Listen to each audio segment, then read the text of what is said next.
SMN, its owners and/or associates. Lisa and Robyn are two fun friends diving deep into conversations where nothing is taboo.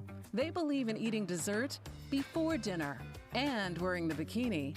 They're allergic to labels, authority, and cheap shoes. Currently, they're launching themselves through life being the good time, bold enough to take risks and inquisitively asking, what's next? They hail from New Hampshire, but they could be anywhere dressed in cute clothes. If they had to share a tombstone, it would read, "Curiosity killed these cats." Your hosts, Lisa and Robyn on the mic. Welcome to Lisa and Robyn on the mic. You are listening on WSMN 1590 AM, 95.3 FM. You can always watch, stream, and listen on WSMN.live. We're up live on YouTube, and we're always up after the hours on Spotify. Good morning, Robyn. Good morning. How are you? Happy Thursday. I'm actually great. I'm super excited. The sun's out, and we had that little bit of snow last night. And my husband's like, "You want to drive the truck?" And I'm like, "I think I'll be all right." Went to get to the main road, but like any little dusting on our street is just. I have a Porsche, and it does not like. It doesn't even like heavy rain. Those tires just want to like skid out. Yeah, like, you just want to go like careening off. Yeah.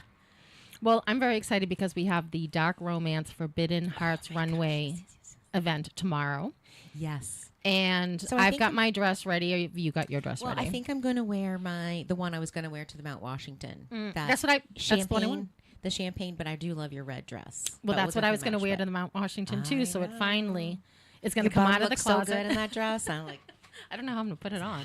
There's a lot of tying. I forget that. I was like, well, maybe she's got a dress for me. Of course I do. Of course I do. I have so many dresses. And I am so excited to announce that we have author Andrew Bridgeman. Welcome, Andrew. Hi. Do you prefer Andy? It makes no difference. Okay. And he has written 2 books in a FBI series about Agent Emma Noble. The first one is called A Fortunate Son. And the second one, the one I'm reading, is called A Noble Sin. And it gives me very much the Agent Starling vibe.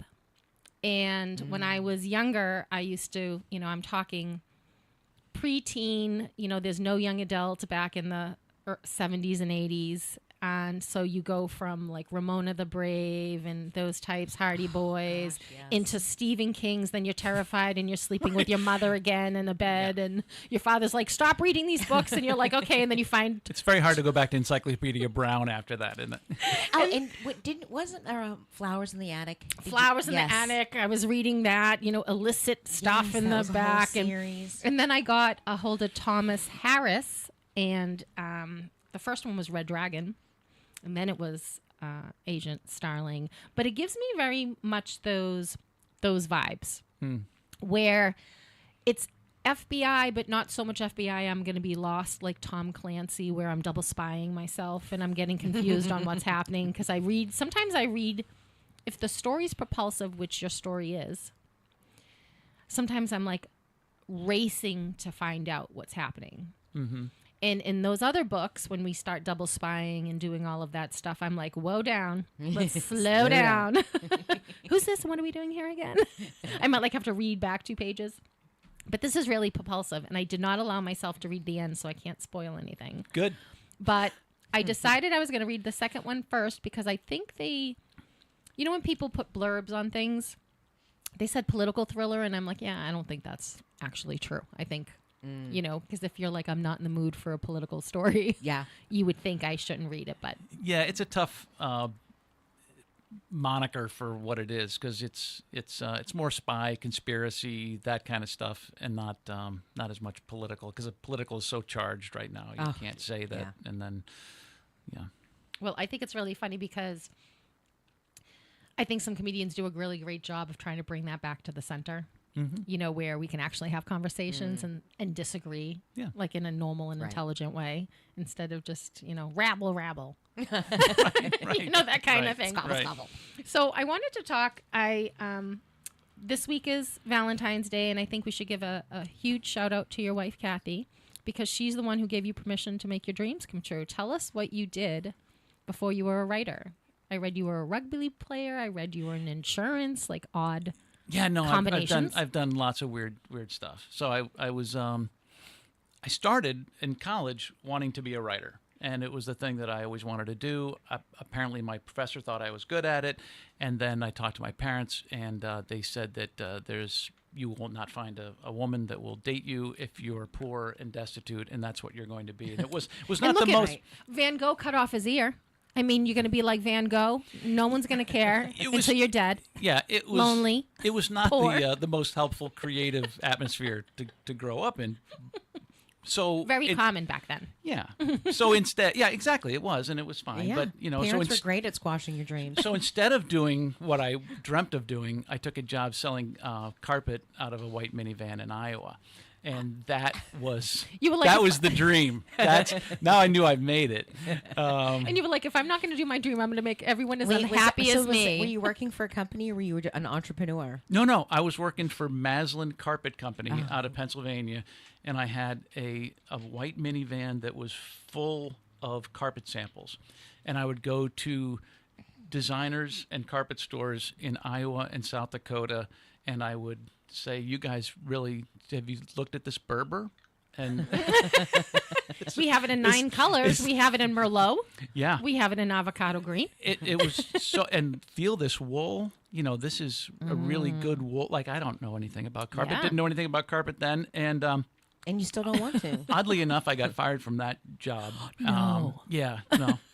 But I played Thank rugby. God, right? I played rugby. I sang jazz. So you played rugby. Let's talk about rugby. Is rugby starting up? We're in February, right? Is rugby as a sport starting up now? Yeah, it was the shoulder seasons. It was spring and fall, as I remember. I've been out of it for a while, thankfully. And you couldn't just play an American sport of football. You had to do the UK, Australian, like. There was more hitting. And yeah. I like that, and I probably couldn't afford the helmets. Okay. And the shoulder pads. Yes. So I love it. Yeah. No, because I and there was more drinking. It was a lot more of a party. Yeah. It was a great time. In fact, I met my wife through rugby. So really? She did not play, but yeah, she was watching. She was watching, and she's like, "That one there, I'll take that one." Yeah, that one. I want that one. Yeah. I'll promise to feed him. He'll be fed. He'll be fine. Was this after? Was this during college, or when did you play rugby? I played in college, and then I played in the Midwest. I probably played for 15 years. Wow. Yeah, and I went back to Peoria, Illinois, to have like a 50-year, or like our club, it was turning 50, and I thought I haven't seen these people in forever, and I went back, and they asked me about concussions. I said, no, I actually never had a concussion. And they're like, you never saw stars? I'm like, no, I saw stars all the time. They're like, well, Andy, that's a concussion. So there's probably a lot of brain damage up there, and if you talk to me long enough, you'll probably recognize all of it. You get an editor. You're stringing sentences together. You're fine. But I don't have to and you don't have to put a notice on your driver's license, so you're good. Yeah. It is what it is. But I played that, and then it just I've kind of followed my curiosity about things. So I had a real job doing insurance, and then I ended up getting my MBA and did some consulting, and so I've got a weird What kind background. of consulting? Like growth strategy. In fact, for like a Mennonite energy company. Wow. It was It was a little weird. You can what I found. Mennonites had companies. Yeah, no. What I found is if you're a really bad business person, you can look like a really good consultant. So because you come in and you get out before anyone's like, does he know what he's talking about? So I kind of crushed it. Yeah. I think if you say so. Well, I always tell my kids, they were like joking around. I'm like, if you say anything with a smile and confidence, people believe you. Yeah. Well, yeah, it was fun. I didn't do it that long, but it's definitely part of the resume. Yeah, and now you're making up stories for a living. Yeah. And how does that feel? Like you're finally in your pocket? Yeah, I think so. I mean, I love working for myself. I don't like, taking direction from anyone. And we shake our head vigorously. Yeah. Our byline says they hate authority. Mm-hmm, mm-hmm. So that's very freeing to do that. It's also, I like to be challenged, and this is a huge challenge to write something, and then also to be on the other side of it where you're trying to get it noticed. And so that it's a nonstop curiosity machine for me. So Yeah, And it's fun. it's an itch you get to scratch all the time. Yeah, but there's parts of it that are just brutal. I mean, writing, you trying to come up with an idea and do a lot of false starts and, And is this making sense? And does it make sense to anyone but me? And Yeah. I think it's a series of solving problems. You're going to make a problem for your person, and then you have to legitimately solve it. Or otherwise the reader's going to be like, oh, and we just, one of the things I say I love about Dan Harris, who wrote 10% Happier, was as an investigative journalist, he hated enlightened stories because people always woke up enlightened under bonsai trees. And he's like, there's no story. Yeah. That helps me zero. Yeah. You can't just wake up enlightened. I need the story Right. in there. And there are people who either through practice, because we've read a ton, or are somehow like magically entwined with story. We live ourselves. We live our lives based on our stories. We're always looking for another good story. There are people who are just into that. And I think you're probably that same type of person. Yeah, no, I think that if your emotional IQ goes up when you read, I think your empathy goes up when you read, because you're forcing yourself to live in somebody else's shoes for a little while. And if the sugar of the story and everything else goes down pretty good, you can get a lot out of those things and not realize that you had. Like, that's what I always loved about reading. I mean, that was my escape hatch as a kid. You know, there was not a lot of things that I was really enjoying about growing up, and to dive into a book and then just get lost in those things. I learned an awful lot about life and a lot about almost everything through books. Yeah. I feel the same way. Were you an only child? No, I was the oldest one. Yeah. So I am an only child, and both my parents were readers. And my father never graduated high school, I learned later. And my mother had an IQ that was like Mensa smart. And my father was almost up there with her. But back in the day, they went to Somerville High School, and she took typing, and he quit because he had to go work to help care for his family financially. Yeah. And because they were withheld knowledge, it wasn't like now where everyone goes to college. It wasn't like that. It was like, get out and make some money. Yeah. And we don't care what you're actually interested in. Go make money. And because of that, they were voracious readers. Yeah. And they felt reading was valuable. So their date night was a Saturday, going to Harvard Square and wandering through all the bookstores for 5 hours and eating Chinese food. And they used to take me as their only kid, and I could buy whatever book I wanted. Yeah. But they would look at the back and they'd be like, so then we did get to the time where it was like, no more V.C. Andrews, no more of this. Like, you're going to read The Good Earth. Right. You're going to read, and then I remember going, like, The Good Earth is about a Chinese girl who is being sold off by her family to another family, and it's her life. And, page 3, I'm standing in front of my mother. They're selling girls in China. This is a great book. And she's like, keep reading. Yeah. Keep reading. But it sparked so much real conversation about real world things and real life that it always made me feel like I probably could have had the tendency just to live in fantasy as someone who liked to read and wanted to write. But this really tethered me back down to the reality. Yeah, I worry that when I look at who readers are, they're all people our age. That kids aren't reading, for enjoyment the way that they should. I hope that comes back. I think based on Bookstagram, like, I started a Bookstagram account in COVID because I was like, we're just shut down and I'm starting to read, and that's how I kind of got into it. And I thought, okay, someday I'll market my book out here. Let me see what's happening. But I found a wonderful community, and I'm shocked at how many young people are reading and how much they're reading because of Bookstagram. Oh, good. Because, like, someone will talk about the story that they absolutely love, or they'll see it 500 times and they'll pick it up. But I found you on Instagram. That's awesome. So you were talking about your writing community. You had a newsletter. You were local to New Hampshire. And I'm like, well, dude's coming on the show. And I inquired about which book I should read first. Yeah. Because I was like, I'm kind of in a mood. And, when you introduce yourself and they have no backstory on you, you're like, I'm in a mood. I think I want to read your second one. You can do whatever you want. He's like, It's not standalone. I mean, it can be standalone. Go enjoy yourself. Read the second one first. Exactly. And but I do want to talk about, you are sort of coming into a new career for yourself. Yeah. As an adult. Mm-hmm. When people would say that careers are coming over, right? And you're supposed to be retiring and all these other things. You're not that age yet, right? Oh, yes, I am. Okay.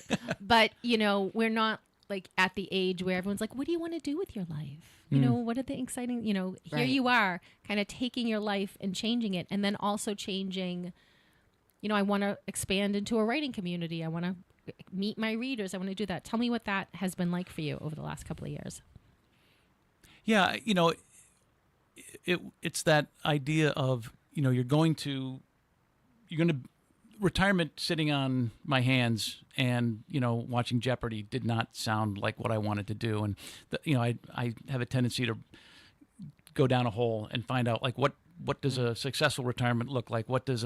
And the thing that I heard was that, you know, you have to reinvent yourself.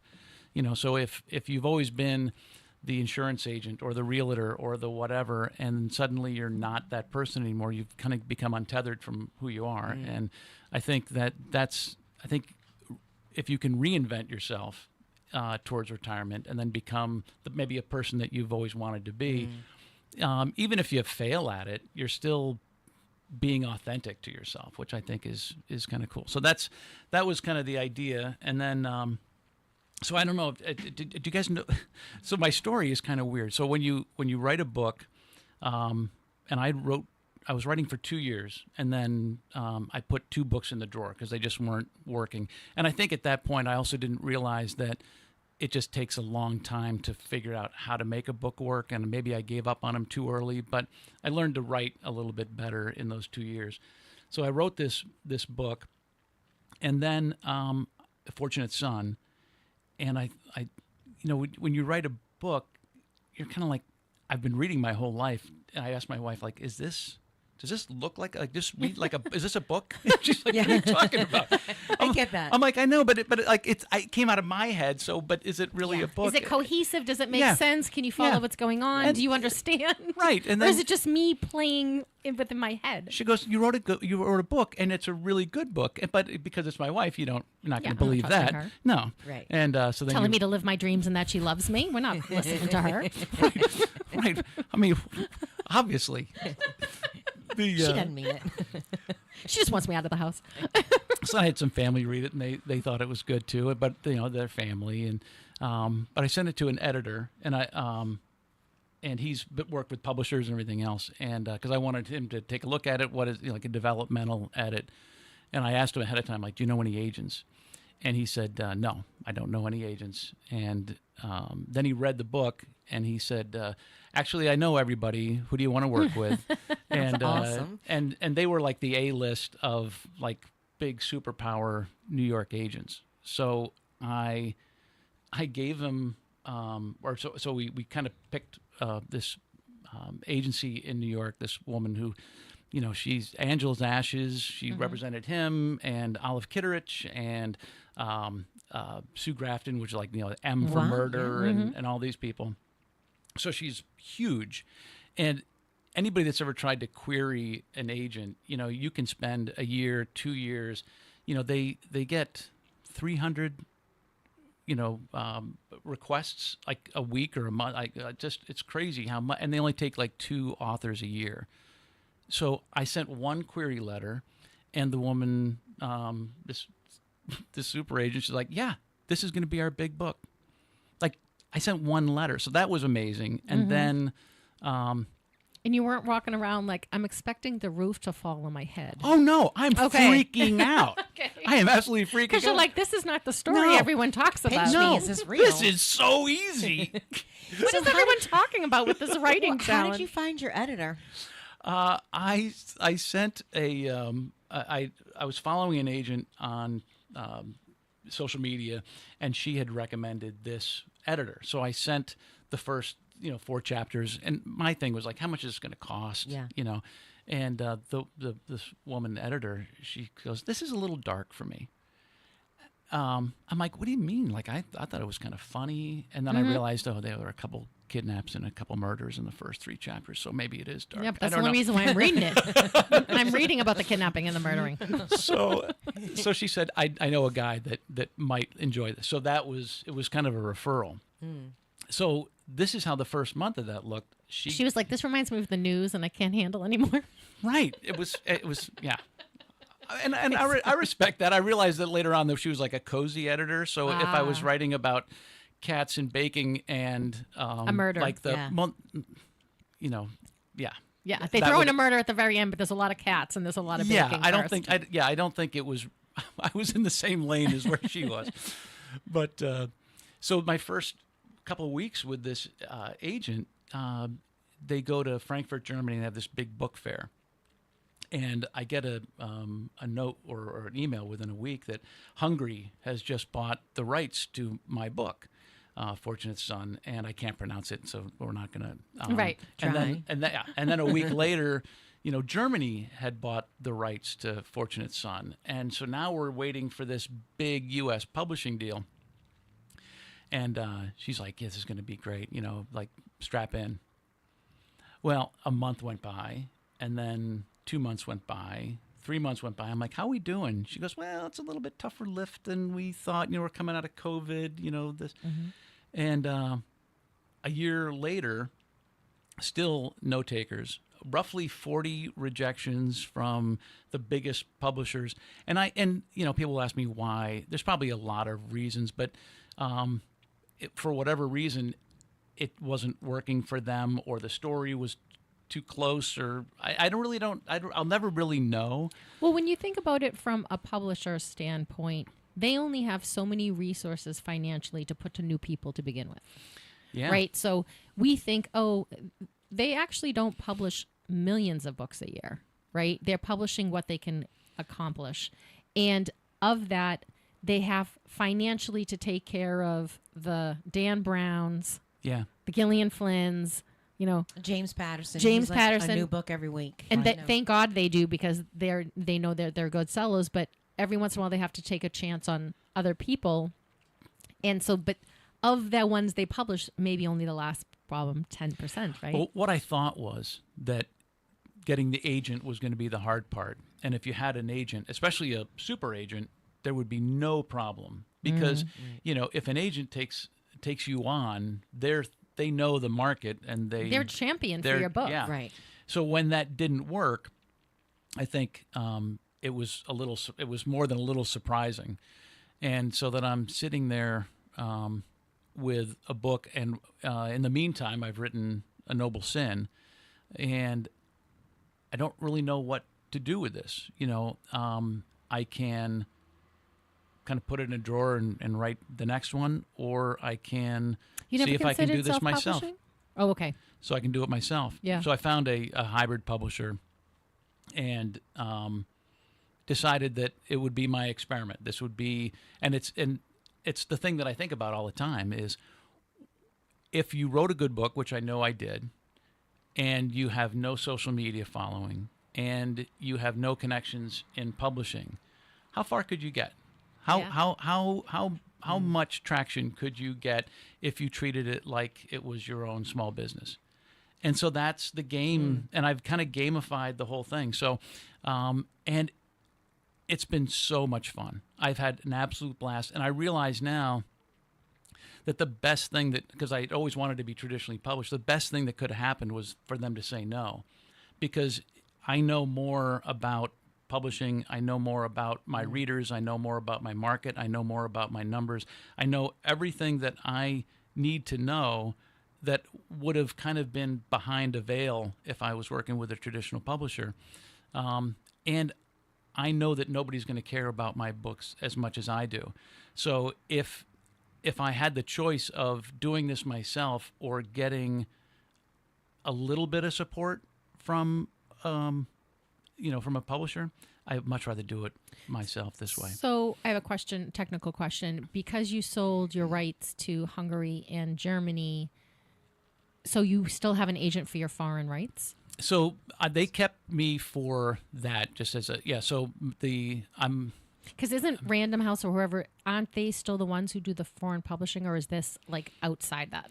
So what happened is my agent, the publishers were looking at world rights, and my agent at the time said, no, we're going to split these up, because she knows that, if we have international agents that work with Germany and with Japan and with all these places, that they can do better by doing it kind of a la carte instead of just one big thing.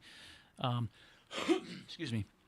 She was really confident that this thing was going to go really big. Yep. So Germany has those rights, and what was really cool is, so they found out that A Noble Sin came out, and they were very excited about seeing that. And then so through, I guess it's my old agent, but they still kind of handle those rights for me. So they bought that A Noble Sin, which is coming out in Germany in the summer. Nice. It is. It's a blast. It is so much fun. And so I'm definitely this weird unicorn who is got an international audience who has a hard time going to the Wolfboro Library and bringing my book in and having them and not feeling like a vacuum cleaner salesman. Yeah. What's your carpet? I so noticed you got this carpet down here. How old is this carpet? Is that Berber? Well, that's always the way to get into a conversation with Can strangers. I feel that wool? Yeah. Is that a sisal?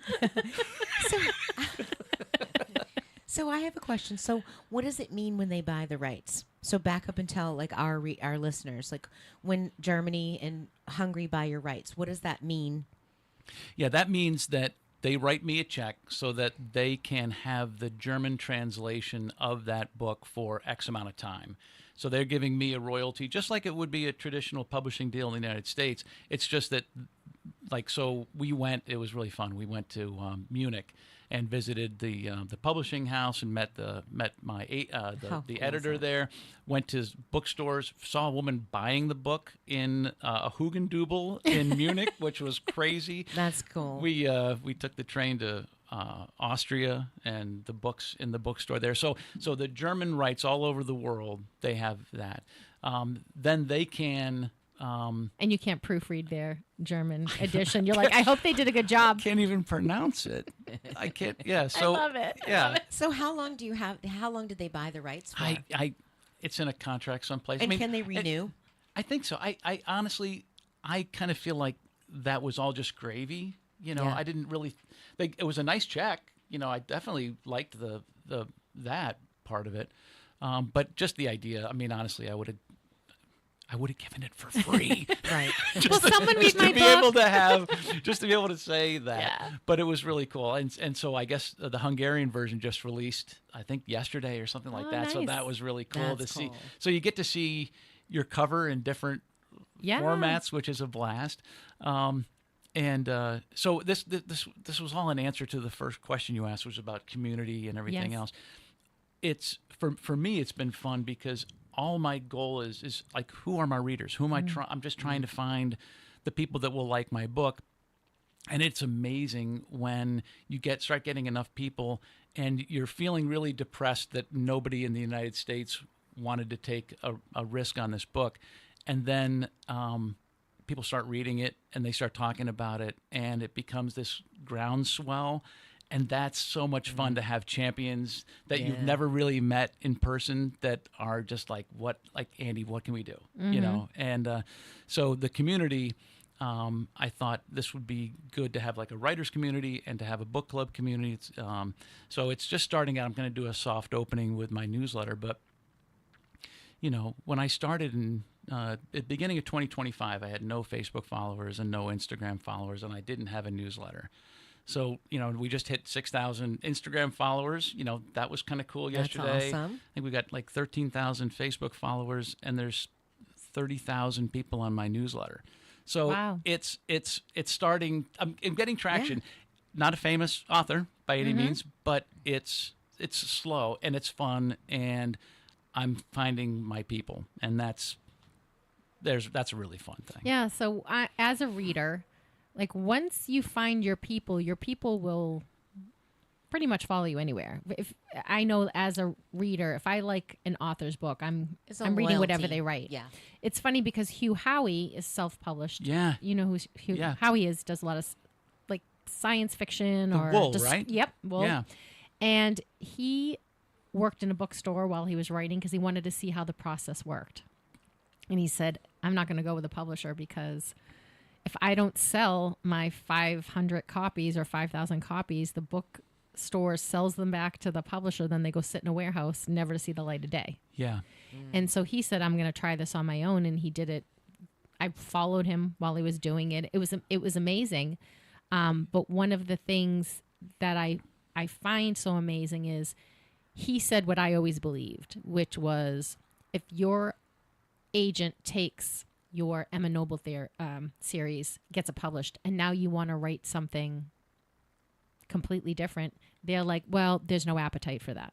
Mm-hmm. And he says, we don't only watch one kind of movie. We don't only eat one kind of food. Why would we read only one book? Yeah. Or one kind of book? And it's true. When you look at my bookshelves, you can't tell what do you enjoy reading? I enjoy reading. Yeah, yeah. I love a good story. I love a good story. Yeah. And, I think that the commercialization on trying to make money on doing this allows them to do the same thing that Hollywood did. We're going to make another DC Marvel thing. It's because frustrating it to sells. see that, isn't it? Yeah. And you're like, but I don't want to just see worn that. out, yeah. I want a new story. Yeah. I want a new story. I don't want a cliche story. I want a new story. So I was close. I got this. The book came out, Fortunate Son, and I get this call from this person in Hollywood, and I'm like, yeah. And so there was a thing called a shopping agreement. So this guy was a producer, and I don't spend a lot of time watching all the net. I mean, it's impossible to keep up with I all know those there's so things. many. Yeah. But he says, would you mind letting us shop this around? So this is about this, like, just on the heels of like having like utter failure with my agent. So I just kept having like these moments of like, woo, this is going to be, this is finally, I paid my dues. Yeah. It's finally, and of course that nothing happened. And then you're like, I'm roller going to go coaster. I'm going to go crawl around in my pajamas from 3 days ago, just lurking around the house about it, until I though. feel better. God, it's so true. It's that slow and steady grip. You've got eyes on you. Yeah. You've got eyes on You've you. got readers. It's and I'm so thankful for them too, because it is so much fun to be able to, like I met this woman at Thriller Fest.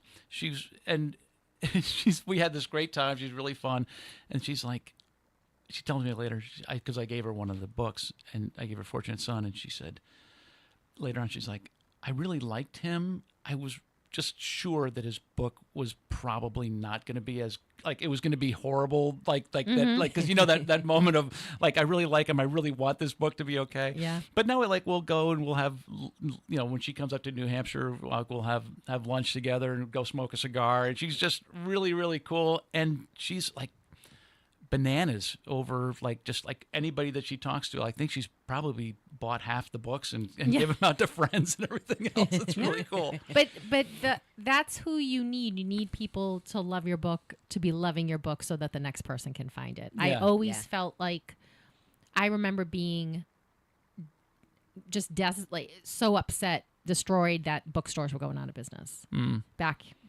When they were like, oh, Amazon's taken over, you're not going to be able to wander into the bookstore. And it's like, I don't know what I'm in the mood for.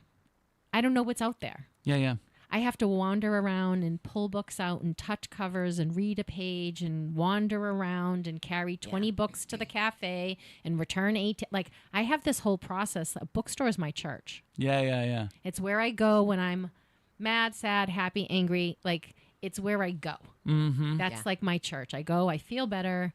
I even if I know I'm probably not going to read this anytime soon, it's on my shelf. Yeah, yeah. I feel more comfortable if it's there. Right. Yeah. Like. Oh, no, I've got a lot of books like that. Yeah. And then I got the Audible, and who did your Audible? Daniela Accitelli. Okay. She's in the UK, so she did Fortunate Son. And Noble Sin, she does half of it, and then she talked me into doing the other half. Oh, that's awesome. Oh, excellent. Well, I don't know. Nobody's complained about it so far, but yeah. So that was fun.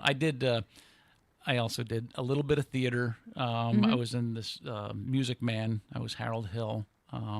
you know anything about musicals, but yeah. So I had a little bit, just enough, and I read the Harry Potter books to the kids, and they're like, "Oh, it'd be great. You were a great Hagrid." I'm like, "Well, it's still different." But. Yeah. Well, when you listen to a good audiobook, we would put in a good book on the way down. We drive to Virginia every year to see our family, and we'd just be glued. And there's some I like a lively, active. Yeah. I read to my kids. Yeah. And they're like, "Do it again, say it again."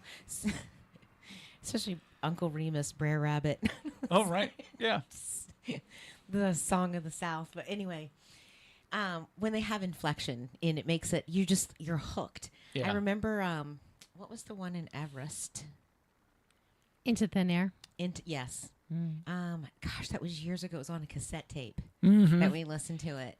And the other one, there was a one by Princess. It was about a Saudi Arabia princess and like the life of a woman in Saudi Arabia back then. So much fun. I remember the kids were little. We'd do the Jeremy James. I don't know if you ever run across Jeremy, but he's an English kid, and all the puns and everything else. So just in the cassette, just Yes. Yeah, it was pretty funny. Yes, we would go to. Is it the Treehouse Kids, or there's a Treehouse series when the kids were like, I don't know, 6, 7, 8. Yeah. And so they would always, every time we were in the car, and even now, my kids are, I think they both gave each other for Christmas. They gave them each other like 5 books each. Oh, that's Didn't awesome. even know that they were going to do it, but like they're always plowing through. And Kayla's like, I can't go to bed. I have to finish this book. And Yeah. she's like, I'm wired. And she's in dental school right now, so she's like burning the candle at both ends. And she's like, I have an exam, but I have to go to bed. And I'm like, just put it down. She's like, she's like, it's what gets me through. Yeah. So she's always got a book. That's I'm awesome. grateful both of my kids like to read. Yeah. I think it opens up such a world, and I think it creates the ability to have a good imagination, because I just think like you have a mental Rolodex of life that you could never live, even if they're just fictional lives. Yeah. You would never have that much experience. You would never have that much knowledge. You would never have that much. So Right. I think it's You have knowledge to different experiences. yeah. That's what I like. Like I just remember, reading Night by Eli Wiesel. Mm-hmm. And it's this tiny, thin little book. And I just remember for weeks, like talking to my parents about, what do you mean we didn't get involved in the war? What do you just not being able to comprehend the awfulness of the world, Right. And when I read Thomas Harris and Starling and Hannibal, it was, and this was before the internet where we could just go on the page and read what was happening. This was like, how did he make this up? Who makes this up? Mm-hmm. And then you're like, well, it's not that made up. Yeah. It's based on something real that happened. Yeah. And then you're like, oh, okay, maybe I could write a book. If I could take some incident or some person and kind of like extrapolate off of them. Yeah. Because in my head, when I was younger, it was like, who can make up this? Like, some stuff is fantasy, like Yeah. The Lion, the Witch, and the Wardrobe. No one's going into a wardrobe going into another world. Yeah. I don't think, But there was also this piece of like, it really connected and tethered me with the world, and it really formed who I was as a person, like where I got my opinions. Because just because someone who was standing here was telling me something was a certain way, it's like, well, I've read from other people that it's distinctly not that way someplace else. Yeah. I think it's why I'm such a proud American. Mm-hmm. And I think it's because I'm such a, like when people say things, I'm like, well, I'm not being sold Yeah. Well, I think on the open market. Yeah. Like Right. it opens your mind. it does. And I feel like people who read are more open-minded. I wouldn't say, I don't want to go. I'm not going to be political. But I feel like I don't think that you get into maybe more educated debates. Yeah. I think, instead of... I think it lets you see the gray in things. Yeah. That things are not black and white, that things are more nuanced. Yes. And that you can believe a little bit, but not, you don't have to drink the whole Kool-Aid. Yes. Yeah, like, it does taste a little bit acidy chemically. I mean, Yeah. I'm going to have a little sip with you, but, Yeah. I'm not swallowing this down whole Right. part and parcel. Yes. And I always think that's why I didn't join a cult when I was a teenager. Is I that could the have only been- reason? It could have been, I'm like, Thank God for those books. Who knows? Who knows? That close. A little bit of flattery, a little bit of like a good outfit change or something. You could have been. You do, just do it for the uniforms, you know. Free kitties. Yeah, we got some cats in a van. Here I come. Move over. Covering myself in kittens. You know, like when we look back on, you know, In Spanakopita, I'm in. right, sold. Just give me spanakopita and a cat and a book, and I'm in your van. You're not like, can we get rid of her? Like, she's not really doing anything. But I do love books so much, and I do think, and this is something I'm actually going to talk about on Instagram for the next month. Is I always used to say the book was better, and now I'm going to stop saying that because. Yes, the book allows you to build the characters in your mind with your imagination, but they're doing some great storytelling with, like, not necessarily Hollywood, but like, I think of so many books in my, I was going through DVDs. I'm like, do we even have DVDs anymore? Like, am I tossing these? What am I doing? So many of those are great books. Fight Club. Yeah. No Country for Old Men. Gone Baby Gone. Like, those were all derived from books. Yeah, yeah. And they were screen adapted, and I didn't read the book first. So I didn't have a preconceived notion, and I loved those movies. Yeah. So Mate and Big Little Lies. Wow, this is like pivotal. Oh yeah, like I'm a new person today. Wow. This is a whole new. Yes, movie because she's did this for you? always like, nope. Yeah, Nope. no, the book's better. Just read the book. Screw the movie. Because I've realized that some people are never going to read the book, but should they not have the story? I think it depends. Like The Shining. You know, you read Stephen King's book, The Shining, and you watch the movie, The Shining, and they're very different. Yeah. You know, and I liked the movie when it came out, scared the crap out of me. Yeah. But the book, it was more resonant. Like, and there was things there that you wouldn't get out of the, you know, it wasn't there to shock and horror. It was real, true life. You know, you got a gut feeling out of it's that. building that. And Yeah. But I do think, like, Presumed Innocent, when I first read Presumed Innocent, every chapter, at the end of every chapter, I went, he killed her. Like, of course Yeah. he killed her. And then the next chapter, I'm like, oh, he didn't kill her. Like, oh my God. Yes, like, yes. it was just this maddening. I was on his side, and he was a murdering, like, but I was still kind of on his side. Over Yeah. here, I don't want to be on his side. I want to Because he's a murderer, but he's not a murderer. I think he's being framed. And, like, just went back, and the movie was nothing of that. Yeah. Right? You didn't have that palatable, I'm on his side, I'm off his side, I'm on his side. Yeah. What's happening? We didn't have that. That was what's so great about the book.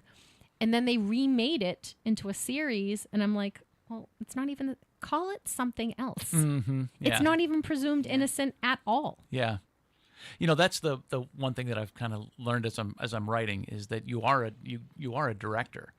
You know, you get to put the camera wherever you want, and you kind of learn a little bit about stagecraft as you're writing. You know, where does this scene start? And you know, you're not thinking about it, but that's kind of what's happening. And I think in the beginning, when I first started writing, I didn't put the camera behind the eyes of the person.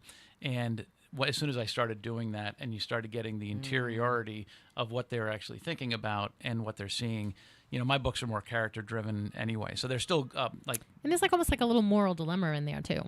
In the second one, yeah. Yeah, Well, which I probably really Probably liked. in all of them, yeah. Which I really liked. Yeah. I really liked the aspect of, you know, doing your job. You know, I've got to do my job, and I have a job to do, but now I have this little moral quandary. Yeah. So Because how- now it brings it, like, makes the characters feel that much more real because they have to make decisions. Should we tell them what the books are about? Yeah. Yes. All right. So the Fortunate Son is about a guy that is works in Boston, you know, in the North End, and he's in his mid-20s, and the FBI come and they tell him that everything he thought about who he was is wrong, that he was kidnapped as a kid. It was the crime of the century. Everybody knew it was like the Lindbergh, you know. Baby. And and he's like, that was me. So this woman that raised me in Vermont is not my real mother, and his real mother is about to be inaugurated as the vice president in 5 days, and there's a reason that all this has just happened. So it kind of starts out kind of explosive like that, and then we meet Emma Noble, who is one of our main characters and who the series is based on, because it's her first day on the job as an FBI agent. So that's And she'll oh, just throw me right in. yeah. So that's the first one, and then the second one is Emma Noble is a lot more experienced, and she's in the FBI, and they tell her that her dad who is an ex-CIA, ex-Marine, is a suspect in a series of murders in Ohio, and she can't reach him, and her job is to try to clear his name. And then slowly we realized that maybe he did do it, and so that it's a different kind of a book, but it's still a good Emma Noble book. So those were those kind of go. So how do you write? Do you write scenes? Do you start at the beginning, or do you have an idea that might be towards the middle end of the book, and then you work backwards, or? Yeah. I haven't cracked the code on what actually works. I can tell you what has happened the last two times, and I probably got in my head a lot on the third, what try to recreate what happened. But on the first one, this idea of somebody coming in and telling you that you're not who you think you are, came out of a moment in my childhood. I did not have a great relationship with my mom. I was one of those awkward kids that thought he was funny, but nobody else. Nobody laughed with you. No, they were laughing at. Yeah. And I think I was definitely just trying really hard. Just couldn't really figure it out. It took a long time. And I had one of those days where I got bullied at school. A teacher was upset with me, and I had a tough interaction with my mom. And I remember looking out the window and hoping that a car would come by, and that they would come and they would say, "You're in the wrong place. We screwed up. You should be over here at this school with these parents." And it was maybe I was just hungry, Very possible. Right, and low blood sugar. Low blood sugar, but I was. And I needed a nap. I was remembering, as a grown man, that feeling of being a kid, and then you put it through the filter of being a writer, and you start thinking, all right, well, there's only two reasons that would happen. One is that you were misplaced at the hospital, and the other one is that you were kidnapped. The hospital thing didn't interest me, so the kidnapping did. And then I thought, well, it can't just be any kidnapping. It's got to be the crime of the century, and then your brain just starts. Yeah, you got to be like, it's higher stakes. It's more important. It's more disastrous. It's more. But I don't know anything other than that. In the second one, I liked the relationship of Emma and her dad, and I'm gonna blow that right to bits. Well, yeah, I wanted it. We know that her mom is no longer around, and I thought, wouldn't it be interesting if he is not who she thinks he is, and because nobody is all of who we think they are, right? So, and if I can blow this up a little bit, but is he the killer? Is he not the killer? I had no idea when I started. In fact, I had no idea until I was 3/4 of the way through the book. And as an author, all I'm trying to do is create as much impossibility that of course he's a killer, and then you have to decide, well, is he? And if he isn't, well, what the heck happened? Yeah. And these are questions that you fight with. You make a promise to the reader that when you put somebody in a tight spot, you can't cheat to get them out. You can't cheat when you get them out. So, if you've got somebody in a cabin and their hands are tied behind their back, if you bring a mouse in and who gnaws, that's cheating. Right. Yes. So if you design some elaborate problem, you have to have an elaborate solution, and those take some time to figure out. So I don't know the whole thing ahead of time, but it kind of starts with an idea, and that idea usually multiplies in direct correlation to how many cigars I have. Yeah. So do you have a plot, and then sometimes you find yourself working backwards? Like, okay, this is the idea. I want him to be kidnapped. It has to be the crime of the century. But then do you go back and build back characters like the mother? Do you, when you're actually physically writing, do you back up and say? Yeah. Well, I got halfway through the book Fortunate Son, and the main character of the whole series wasn't in the book. Emma Noble wasn't part of the book. I just had this grizzled FBI veteran agent, and I realized that he's doing a lot of thinking. He's not doing a lot of talking, and I need somebody to have him talk to. And I thought, well, what's the opposite of a grizzled, veteran FBI? Well, let's put a woman who's on her first day on the job. That could be interesting. Mm-hmm. And then she opened her mouth, and I'm like, oh, I cannot get enough of this. Like, she's awesome. And then all of a sudden, the story on the second, just kind of averted, and it was like, oh, this is Emma's story. Yeah, That's awesome. yeah, yeah. Yeah, and I was reading it thinking, so one of the things that I've always found appealing is strong female characters. Mm-hmm. But not because someone says I'm making a strong female character. Yeah. They just take a woman and they put her in a situation and she doesn't cave. Yeah. Right? Like Yeah. that simple Yeah. part. Like, because people have been doing things that are amazing and overcoming, right? That's what we want. We want the overcome. And one of my favorite females for movies is Ripley from Aliens. Yeah. She was just the voice of reason. Everyone goes through quarantine. It doesn't come on the ship. I don't care what happens. We have these rules for a reason. Everyone breaks the rules. She's the only one still around. She's saving the cat, and she's getting home. Yeah. Right? Yeah. And then, but how do you put her back out in space for the sequel? Right? How do you get a woman who's the one who was the voice of reason on the first one, who somehow made it out with her cat? How do you get her back there? And I always thought that's when I realized, no, you just writing a script or a book or even real life, you're just solving problems. Yeah. You just got to get through solving the problems. And that's a blast. You're making the problems too. You make the problem, and then you realize that you've created a problem that needs to get solved. And then you also are like, well, I need to turn the screws on this a little bit. So like in Fortunate Son, it was all going to happen within 14 days. And that's a pretty quick amount of time for a book to happen. And then I thought, if I did it in 9 days, it would really move. And then I thought, can I do this in 5? And I had to get spreadsheets out, and I had to where are people and who's moving. And as soon as I compacted it like that, it just became a lot more. It became a thriller. Intense. Yeah.